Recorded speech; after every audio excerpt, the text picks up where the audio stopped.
guys, welcome back. Alright, so this video is about love and passion. And when love and passion, it can mean several different things, but the one in particular that I'm talking about comes to do with life and what you actually do for work. Okay, I truly feel like, and this is just from my journey and what I've went through, is of course I did the blue collar stuff, okay? And let's just go through my jobs real quick. So I started in Atlanta, Georgia. I started just busting my butt. You know, I was working a pizza job. Y'all probably saw that if you got to know me on my first video of just my story. So I lost my job working at Pizza Hut first, okay? Walked across the street, got a job at the dealership.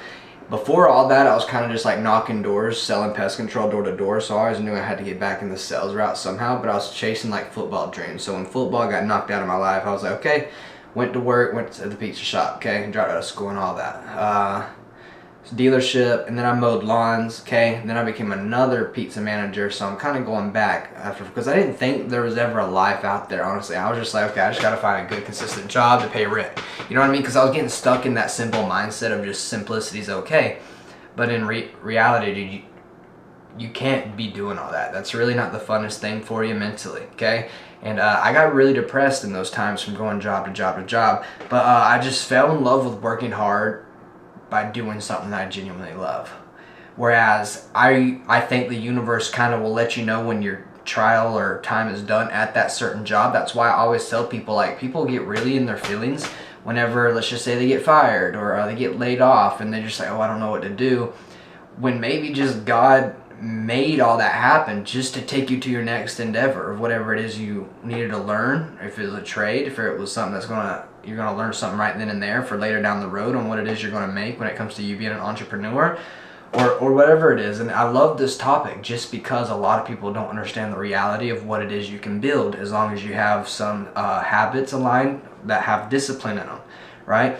Because I feel like a lot of people think you can just go do things. You just can't just go do things, but he'll allow you to do things, but on his time. So just be patient with him, okay? Don't be upset when you lose your job. Be like, okay, this is an opportunity for growth, okay? And that goes back to having a mindset, right? We go from a positive to a negative real quick, and it's just those little varies that we don't tend to think about that we need to start thinking of. That way we can build our ACM, right? Remember, our anterior mid-singular cortex, okay? Now, guys, another big one is when you start posting a lot, okay, you're not going to want to freaking post. You know what I mean? Just because you're so scared on what people may look at you, what they may think of you, or you're just insecure as a whole. And I love this just because when I started posting, guys, I was in a fraternity in college playing college football. I had a frat boy Chad persona over here, whereas over here I was looking in the long game to making it on social media, and I started making fitness content. My fitness content was the most cringiest content I think I've ever made because I was just using the old iPhone quality, cap cutting it up, you know what I mean, or Instagram, whatever it was I was editing on at the time. But you then look back and you understand, you're like, okay, I was learning all those little things because of what I do right now with what you're watching, you know, which just leveled me up in so many aspects. That's why I say you really gotta pay attention to the avenues that the Lord has you on, or the universe has you on, okay? Because sometimes you need to take a step back and actually see the different avenues. That way you can see where it is you need to go as an individual and what path you need to take, what relationships you need to hold their hands with, and everything along those lines. Now, people are going to judge you all the freaking time. I genuinely believe if you're living in these people's heads rent-free, you are doing something right, okay? So when it started to happen for me, I'm making all this content, okay? All my friends are making fun of me. They're supporting me, but making fun of me, right? I knew in my head exactly what everybody was thinking, but I was like, dude, I can't edit that good because I have an iPhone, this, and that. But you'll really tend to learn, if you know how to edit on an iPhone, imagine what you could do with a freaking camera and with a MacBook and all the software you actually need to go be great. It's kind of crazy because I'm seeing all this kind of stuff align, and it's just carried me in my career, okay? So just trust the process, and whatever you do, people are going to make fun of you, they're going to laugh at you, they're going to say, hey, dude, what you're doing is kind of stupid, shouldn't you think long term, shouldn't you get a regular 9 to 5? Dude, ignore that noise, literally, it's all fugazi. It's all because they believe life is a scam when opportunity arises, okay? Those guys are no good for you. Your friends that you're hanging around that are doing drugs and just off the deep end, depressed, tripping on Xannies or whatever it is, dude, like, get away from those people. If they're drinking on the weekends or every other night of the week, and a lot of people say, well, I'm good at balance in my life. I don't drink on the weekend. Dude, you can't do a balanced life. I don't care who you are. If you're trying to chase money, goals, girls, and freaking your financial systems to actually be able to bless your life one day, why is partying on your agenda, dude? We work hard now. We can party later. I really don't care. That's why I'm up at 5 a.m. every single morning. That's why I'm dialing in my notes, my religious habits. I'm getting closer to my Lord and Savior. I'm literally preparing myself and my last name for my future wife and what it is she expects out of me. Because I don't want to marry no bum. I don't want to marry a woman who doesn't understand me. I don't want to marry a woman who's just not all there. I need a smart, intelligent, when everybody looks at her, they just respect her. You know what I mean? Because if I hold a standard and anywhere I walk with what I want to build, I need to be able to look over my shoulder, because every man, behind every successful man is a what? A great woman, right? So when marriage comes along, there's a lot of things you got to look at when it comes to just women. But anyways, these people are all just going to judge you. You're going to see it. You're going to get knocked down. You're going to be teared down. It's not about that. It's really how fast you can get up, okay? And how fast. Tom Brady says a quote best, man, and this quote has stuck with me since the day I heard it. It was like, it's not about when you're losing, or it's not about when you're down bad and nothing in your life's going right and you just don't know how to win.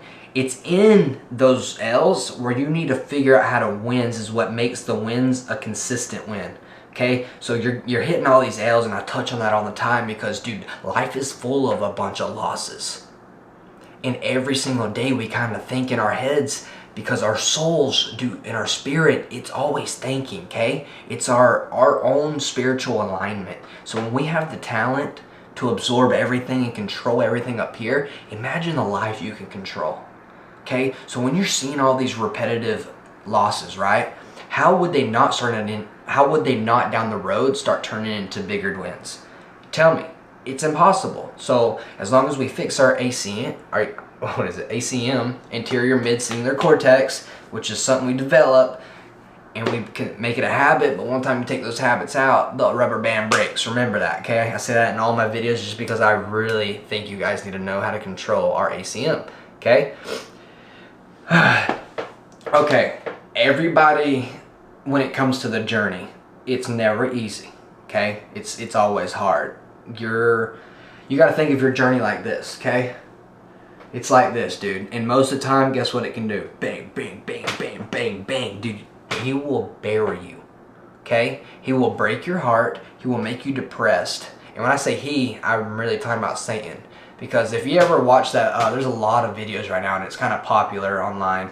Everybody's like talking to ChatGPT, and they're talking about, like, if Satan didn't want us to be successful, what would he say, right? And I'm about to look that up for us right now as we talk. That way I can kind of read them out.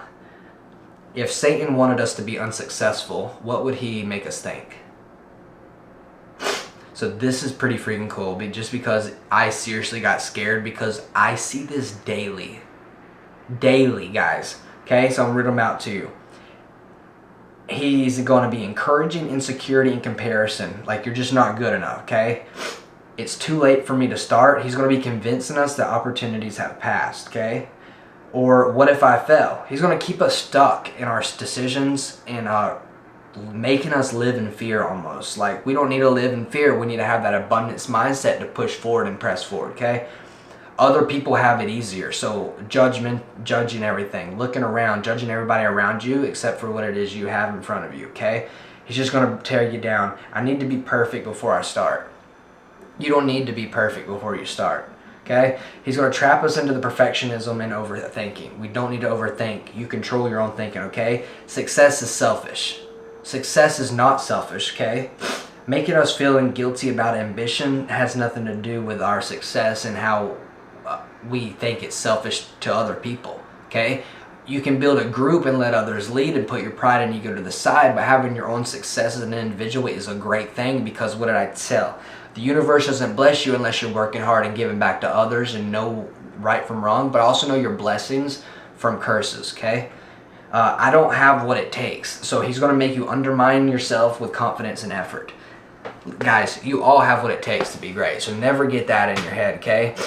But like, what I'm trying to get at is your broken heart is literally going to be your success story, okay? You being depressed is going to be your success story. So as many times as you fall, how many times can you get up over and over and over, continuing to slay those dragons without people getting in your way, okay? People are going to get in your way all the time. You're going to fall all the time, okay? We need to learn how to feel or heal our heart, learn how to love yourself, and find that happiness based off of what?